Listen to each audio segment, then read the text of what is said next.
पुणी रास्तार जड़े सुना व्यवसायी को आक्रमण कर सबू लुटि नेले दुर्बृत्त। बालेश्वर जिला सिमुला थाना पार्वतपुर ग्रामर जड़े सुना व्यवसायी को आक्रमण कर दुर्बृत्त माने सुना गहना समेत नगद 40,000 टंका लुट कर नहीं अभियोग होइछि। सूचना अनुसार अक्षय कुमार बारिक बालिखंड बाजार रे एक सुना दुकान करथिबा बेले राति दुकान बंद करी निज घर को बाइक जोगे फेरुथुआ बेले बालिखंड अबझुणा रास्तार तेलीपड़िया छकठारे 4 जन दुर्बृत्त 2टी बाइक रे आसी अक्षय को आक्रमण करी गाड़ी डिग्गी को भांगी तांको निकटरू 10 भरी सुना 1.5 किलो रूपा समेत 40,000 टंका लुट करनेबा सह अक्षय गाड़ी चाबी को निकटस्थ बिलरे फिंगी देई दुर्बृत्त माने खसी पलाई जाइथिले। अक्षय रक्त जुड़ुबुड़ अवस्था पड़ता बेले जड़े व्यवसायी पूर्णचंद्र सेठी अक्षय को उद्धार करी बालिखंड मेडिकल रे भर्ती करथिले।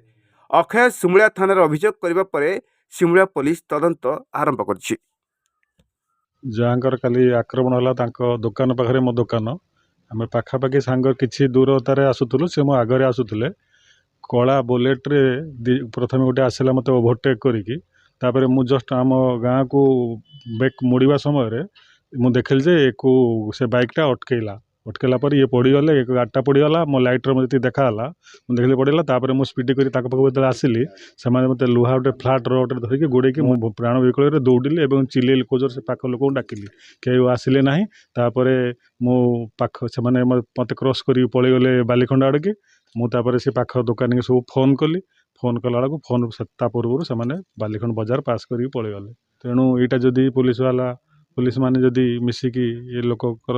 न्याय दिंते सुविधा दिंते प्रकृत दुर्बृत्त के यदि खोजी बाहर करते आम अंचलवासी टिके शांति रुहतु। बर्तमान बहुत भयभीत अवस्था अच्छु।